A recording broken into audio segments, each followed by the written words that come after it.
दोस्तों, मेरा नाम रुचिका गुप्ता है और ये घटना तब की है जब मैं अपनी कॉलेज की पढ़ाई को पूरा करने के बाद कोई अच्छी सी नौकरी की तलाश में थी।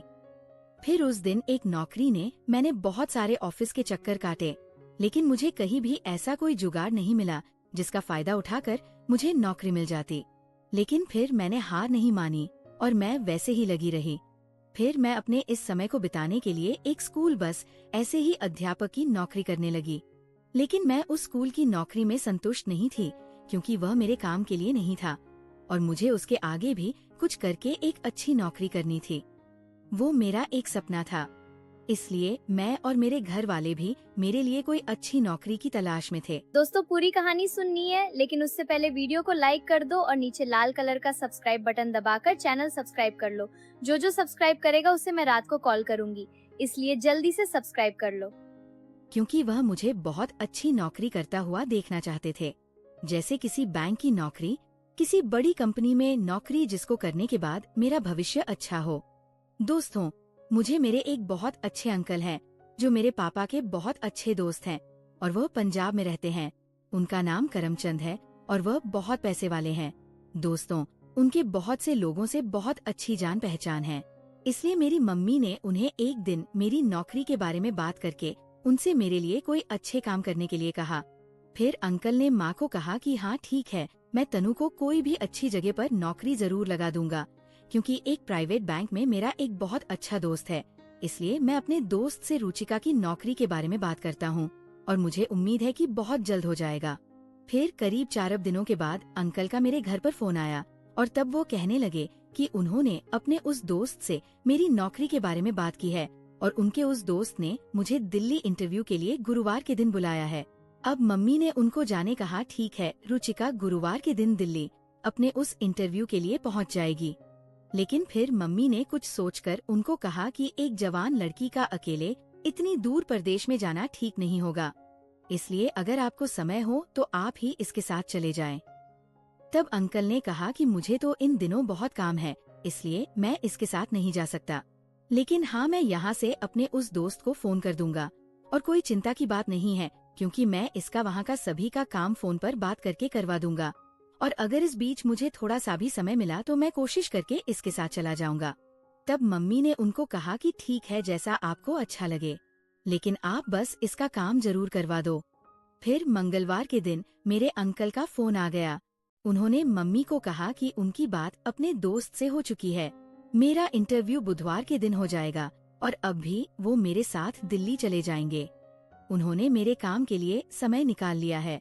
दोस्तों, उनके मुंह से ये बात सुनकर मम्मी ने खुशी होकर कहा कि हाँ ठीक है, ये तो बहुत अच्छा है कि आप भी तनु के साथ चले जाएंगे, जिसकी वजह से हमें बिल्कुल भी चिंता नहीं होगी और फिर आपके साथ में जाने से बहुत फर्क पड़ेगा।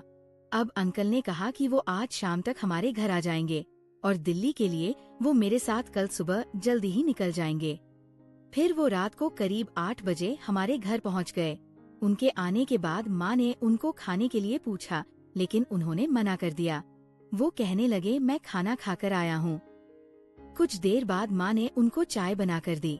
फिर हम सभी लोग साथ में बैठकर कुछ देर बातें करे रहे और उसी समय अंकल के लिए माँ ने बिस्तर लगा दिया और फिर हम सभी जाकर अपनी अपनी जगह सो गए। फिर अंकल अगले दिन सुबह 5 बजे उठकर मैं और अंकल दिल्ली के लिए रवाना हो गए। कुछ घंटों के सफर के बाद हम दोनों दिल्ली पहुंच गए। वहां पर पहुंचकर अंकल ने मुझे नाश्ता करने के लिए पूछा। फिर मैंने उनको मुस्कुराते हुए कहा कि हाँ मुझे इस समय भूख तो लगी है, इसलिए कुछ खाना तो पड़ेगा। और फिर हम दोनों एक रेस्टोरेंट में नाश्ता करने के लिए जाकर बैठ गए। तभी मैंने देखा कि वो एक बियर बार था। मैंने अंकल से कहा, ये तो वार है आप। अंकल ने मुझसे कहा कि माफ करना, ये गलती से हो गया, मैंने उस तरफ इतना ध्यान नहीं दिया था। चलो हम किसी और रेस्टोरेंट में चलकर बैठते हैं। फिर हम दोनों पास के ही एक होटल में चले गए और फिर हम दोनों ने वहाँ पर बैठकर नाश्ता किया। वहीं से उन्होंने मेरे सामने अपने दोस्त को फोन किया, उसको बताया कि हम लोग दिल्ली पहुँच गए हैं। अब उनके दोस्त ने फोन पर अंकल से कहा कि आज अचानक मुंबई से उनके बॉस लोग आने वाले हैं, उनके आने के बाद मेरा इंटरव्यू का काम हो जाएगा। और ये बात मुझे बताकर अंकल ने मुझसे कहा कि जब तक उनके उस दोस्त के बॉस लोग आए तब तक हम दिल्ली ही घूम फिर लेते हैं। फिर इस तरह से हम दोनों करीब 3 बजे तक दिल्ली में घूमते ही रहे। फिर मेरे कहने पर उन्होंने दोबारा अपने उस दोस्त को फोन किया। अब अंकल के दोस्त ने मेरे अंकल से कहा कि उनके बॉस की फ्लाइट देरी से है, इसलिए वो शाम तक आएंगे। और अंकल ने वो सुनकर कहा कि ठीक है, हम लोग शाम को 7 बजे तक ऑफिस पहुंच जाएंगे। उनके दोस्त ने कहा हाँ ठीक है, आप आ जाइए। फिर जब शाम को एकदम ठीक समय 7 बजे अंकल मैं उनके दोस्त के ऑफिस पहुंचे, तब हमें पता चला कि वह उस समय वहाँ पर नहीं था। और मेरे अंकल ने फोन करके उनसे पूछा, तब उनके दोस्त ने कहा कि उनके बॉस आज रात को यहीं पर रुकेंगे, इसलिए हम लोग भी अब एक कमरा लेकर कहीं किसी होटल में रुक जाएं। फिर मेरे अंकल ने एक होटल में पहुंचकर हमारे लिए एक कमरा किराए से ले लिया और फिर हम दोनों उस कमरे में चले गए। तभी वह मुझसे बोले कि अगर मुझे फ्रेश होना है तो हो जाऊं। अब मैंने उसको कहा कि हाँ ठीक है, मैं भी फ्रेश होकर आती हूँ। और फिर मैं तुरंत फ्रेश होकर बाथरूम में चली गई। और जब मैं बाथरूम से बाहर आई तब मैंने देखा कि उस समय अंकल ठंडा पी रहे थे। उन्होंने मुझे देखकर मुझसे भी ठंडा पीने के बारे में पूछा। तब मैंने उनको कहा कि हाँ मुझे भी पीना है। फिर उन्होंने मेरे लिए भी एक गिलास में ठंडा भरकर मुझे दे दिया। फिर उसको पीने के बाद कुछ देर बाद मुझे हल्का हल्का सा नशा होने लगा। ये बात मैंने अंकल को बताई। तब अंकल ने मुझसे कहा कि तुम कुछ देर लेट जाओ, तुम्हें आराम आ जाएगा। और वह मुझे पकड़कर बेड के पास ले गए। फिर उसके बाद उन्होंने मुझे बेड पर लेटा दिया। अब वो बड़े ही प्यार से मेरे सर पर अपना हाथ घुमाने लगे। फिर मैंने कुछ देर बाद महसूस किया, अब धीरे धीरे उनका हाथ मेरे गालों पर आ चुका था और अचानक उन्होंने मुझे एक बार छू लिया। अब मैं उनकी इस हरकत की वजह से एकदम हैरान रह गई। मैंने उनको कहा कि आप ये क्या कर रहे हैं अंकल? उन्होंने मुझसे पूछा कि क्या हुआ, और वैसे भी आजकल ये तो आम बात है और फिर किसी और इसके बारे में पता भी नहीं चलेगा। अब मैंने उसको कहा कि नहीं, ऐसा मुझे करना बिल्कुल भी पसंद नहीं है और आप वैसे भी मेरे अंकल हो।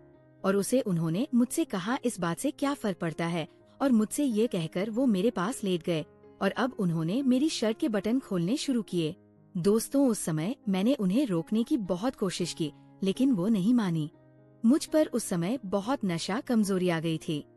उस समय उस बात का फायदा उठाकर उन्होंने अब वो मुझसे कहने लगे कि ये इंटरव्यू तो एक बहाना था। मैं तुम्हें दिल्ली इसलिए लाया था क्योंकि बहुत दिनों से मेरी नजर तुम पर थी। तुम मुझे बहुत अच्छी लगती हो और मैं एक बार तुम्हारे साथ कुछ करना चाहता था, लेकिन मुझे ऐसा कोई मौका हाथ नहीं लगा। इससे मैं पूरा फायदा उठाकर तुम्हारे साथ ऐसा कुछ कर सकता और मैं उसके लिए विचार करने लगा। फिर जब उस दिन तुम्हारी मम्मी ने मुझे फोन करके तुम्हारी नौकरी के लिए कहा, तब मुझे लगा कि ये मेरे लिए बहुत अच्छा मौका है जिसका मैं आज बड़े अच्छे से फायदा उठा रहा हूँ। दोस्तों, मुझे उनके मुंह से ये बात सुनकर अपने कानों पर बिल्कुल भी विश्वास नहीं हो रहा था और फिर मैंने ये सभी क्या और कैसे करना है इसका विचार बनाया। दोस्तों, मेरे बहू अंकल मुझसे जब ये सभी बातें कर रहे थे, उन्होंने मुझे ये सच्चाई बताई, तब मेरे नशा एक ही झटके में उतर चुका था। मैं अब अपने पूरे होश में आ चुकी थी, लेकिन मेरे बिल्कुल भी समझ में नहीं आ रहा था कि अब उस समय क्या करूं।